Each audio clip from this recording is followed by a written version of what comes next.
Hello, Audioholics. This is Logan, and welcome back to Audioholics Anonymous. In this video, we will be continuing on with my vinyl record collection and going over the bands and artists in my collection that begin with the letters D and E. We have quite a few to go over, as you can probably see, so let's just jump right in. Duran Duran. This is... I don't remember actually listening to this. I believe I did once. I don't remember anything off of it, but it's Duran Duran. It's like there's no possible way it could really be bad. At least from what I've listened to them. Fresh Fruit for Rotted Vegetables by the Dead Kennedys. Tyler actually got me this one for Christmas last year, which I'm really thankful for, because it's one of my favorite albums, and I really enjoy listening to it on vinyl. Still Surviving the Censors. This is their third album. And their final album, Bedtime for Democracy. Fresh Fruit for Rotted Vegetables is the best Dead Kennedys album. I don't even know how debatable that really is. It just quite clearly and transparently is. Deep Purple in Rock, classic. Fireball, this is an import copy, I believe.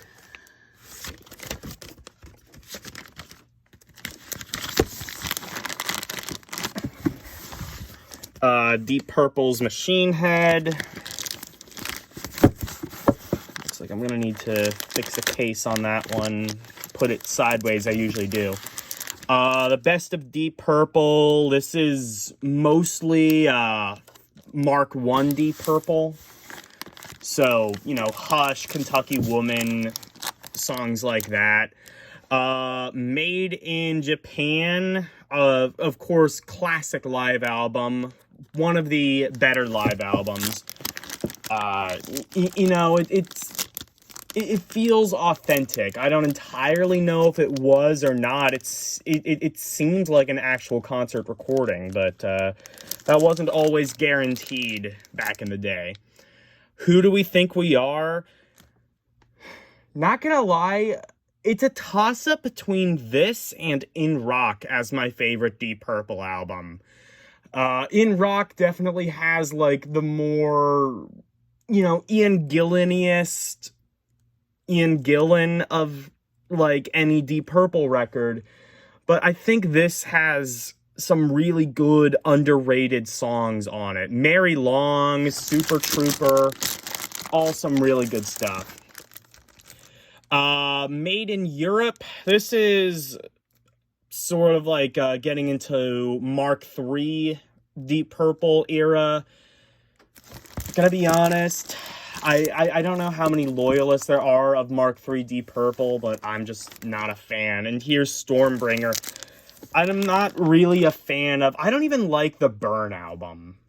I know that's a really controversial thing to say, but I just don't like that album. I like the song, I like the title track, but not the actual album. And here is House of the Blue Light, which is a really good kind of hidden gem album. I highly recommend giving this one a go. Call of the Wild is a really good song off of it. Here we have Def Leppard, On Through the Night, their best album. Followed fairly closely behind with High and Dry. This is the original version. Later versions had a different mix, or I believe, I guess you could call it like a remix of Bring It On the Heartbreak, which was the big hit off of that album. And we have Pyromania. And absolutely nothing happened with Def Leppard after those three albums. John Denver, this is a live album. Rick Derringer, All American Boy.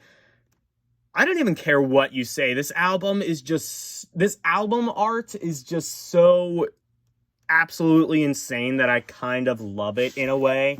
It's so miraculously dated that I can't help but love it. Funny Girl. The record is falling out. Funny Girl, Diana Ross and the Supremes. Diana Ross and the Supremes, the greatest hit compilation. Another greatest hits compilation, I believe, is that a Pickwick reissue? I can't quite remember. Oh, here is a good box set. I believe this has, I think this has 3 records in it. Another pretty expansive collection of Diana Ross and the Supremes. And this is definitely a Pickwick reissue, Baby Love. Came out sometime, I believe, in the 1970s. We have Holy Diver by Dio. And of course, what would Holy Diver be without Last in Line? My favorite Dio album. Even though Strange Highways, actually, now that I think about it, might actually be my favorite Dio album. Which is a little bit weird, because it took me a while to actually finish that album. Something was always interrupting me whenever I tried to, but I finished it, and it is just as good as everybody says it is. Super dark, super atmospheric. I love it. Sacred Heart. Underrated. Not a great album. I think by this point, Dio was kind of getting a bit formulaic, which is why Strange Highways is such a good album, is because it was the first album to really sort of break away from that, oh, every song, like, towards the beginning sounds like Stand Up and Shout, or We Rock, or, oh, there's always that one really radio-sounding song, just like Rainbow in the Dark, right? You know, that was kind of my biggest problem with Dio's solo career as a whole. Dokken, Tooth and Nail, this is a promo copy on a white Elektra label.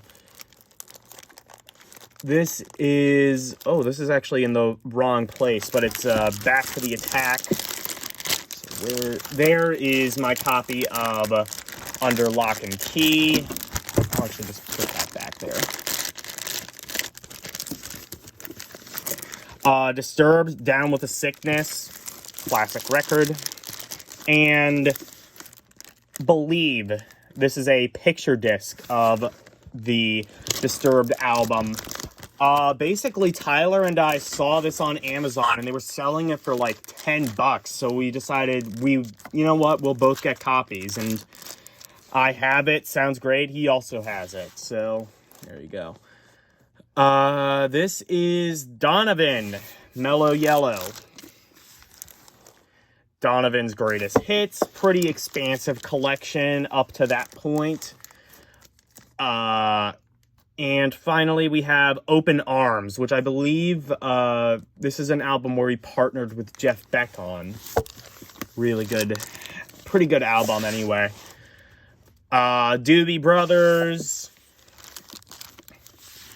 And then the follow-up to that, I believe, What Were Once Vices Are Now Habits. That's a really good album. Showcases some of the, I guess you could say, more heavy sides, heavier songs of the Doobie Brothers. We have The Doors, self-titled. I do have all but one of the mainline studio albums.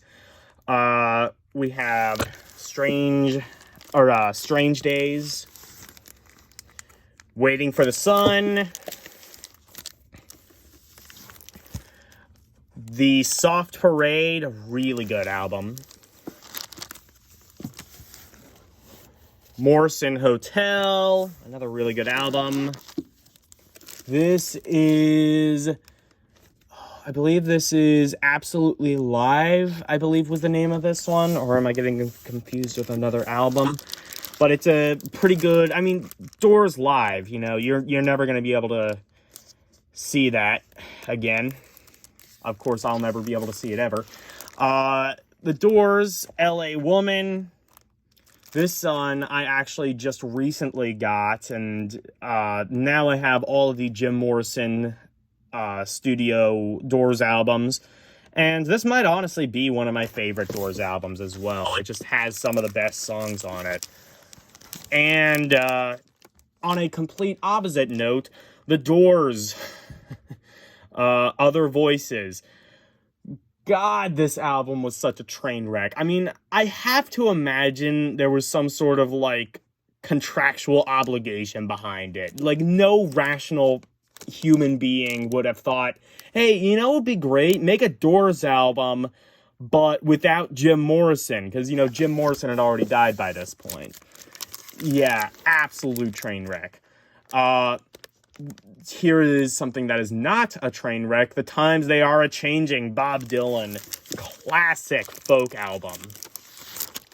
Bringing It All Back Home, another classic album. Bob Dylan's Greatest Hits.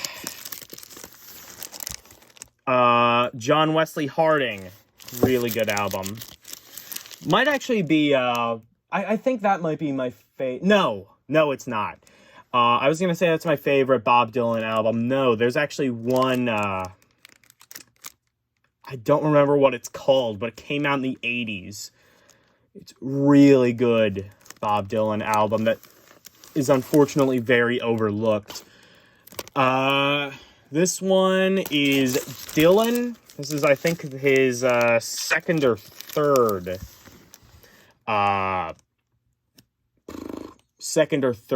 self-titled album. The Tangled Up in Blue, I can't remember. Blood on the Tracks, that's what it's called. Why did it take me so long to remember what that album is? It's a really good album, though. This is...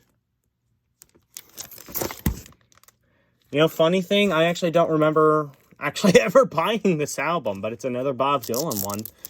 I mean, it's Bob Dylan. I can't imagine it being that bad. Street Legal, I believe this one is. That's another really good, underappreciated Dylan album. Slow Train Coming, and... Oh, where's my copy of Desire? Unless I, like, skipped over that. And that was the other one. Oh, I see. Right. Eagles, self-titled. None of the Eagles albums I have anything written in a dead wax. For those who don't know, something kind of fascinating I found out. Some of the older Eagles albums, and by that I mean like some of the original prints, some of the first editions of these Eagles albums, had like these cryptic messages embossed into the dead wax of the album, and that's actually how you know if you have a first edition of an Eagles album. It's really cool, I think. Oh, what album is this? One of These Nights, correct. And we have the Eagles' Greatest Hits. This is, I believe, as I am recording this, this is the best-selling album of all time. But it's always kind of changes between that, Dark Side of the Moon, and Michael Jackson's Thriller. Eagles in the Long Run. And moving right along. Oh, can't wait to get to this next album. Easy Rider. Classic film soundtrack. Here is an interesting one. Now, you notice it doesn't have a case in it. This is a band called Eden and their self-titled album. Really obscure hard rock metal album that I have no idea how I came across. I think it might have been my dad's, or maybe I picked it up at a library. I don't entirely know. It's not worth a whole lot. I looked it up on Discogs. I think, like, if this had the case and it was complete, it might be worth about $20. In its current state, it's probably worthless, but it's still a really interesting album. You can't find it on Spotify. You have to look up Eden, just look up Eden full album on YouTube, and you'll either find the full album, or you'll find a couple different like excerpts from the album, and you'll probably find my comment under the album because it's so obscure that there's like 3 comments and I'm one of them. Let's see here. What do we have? We have, Eddie and the Crusaders. We have Electric Light Orchestra, A New World Record. I love ELO. I have quite a few of their albums. Electric Light Orchestra. What album is this? Again, Face the Music. I do struggle to read some of these album names sometimes. My apologies. Out of the Blue, this is a fantastic double record. In fact, one of the best double records of all time, I would say. And Discovery. Another really good album. And All ELO. That's a really good compilation there. Oh, yes, and this one, too. God, I have more ELO than I remember. I don't remember what this one is. Oh, no, I actually... Does it say? I don't know. Again, I do kind of struggle to read these sometimes, but... it's one of their mid-'80s albums. Kind of like right before they ceased being a thing, and Jeff Lynne got all caught up in the Traveling Wilburys and things like that. 50 million Elvis fans, can't be wrong, compilation album. Elvis Now, live album, I think. No, I think that's a compilation album. Elvis Live Via Satellite, live album, and really good one at that. Check it out if you haven't before. Compilation album. Elvis, compilation album. A legendary performer. For sure. And this one is a live album, and a pretty good one at that as well. Moving along, Emerson, Lake and Palmer, self-titled, great album, but not quite as good as Brain Salad Surgery. Look at that album cover. Come on, tell me that isn't just all different kinds of cool. We have Emerson, Lake and Palmer live in concert. And finally, the last two, Eminem, the Slim Shady LP. I actually just recently got this. Haven't even listened to it yet, but I will maybe even like after I make this video. But I mean, I've heard it digitally, and it's a great album, great classic rap album. And Europe, The Final Countdown. Good old school. I don't care how cheesy. Yeah, it's too cheesy. Yeah, it's the 80s. Just embrace the cheese. Just never let it go. Right. So those are all of my albums, beginning with the letters D and E. Tune in next time when I get into my albums beginning with... or my albums with bands and artists beginning with F, G, H, and I. I'll see you then. Bye, everyone.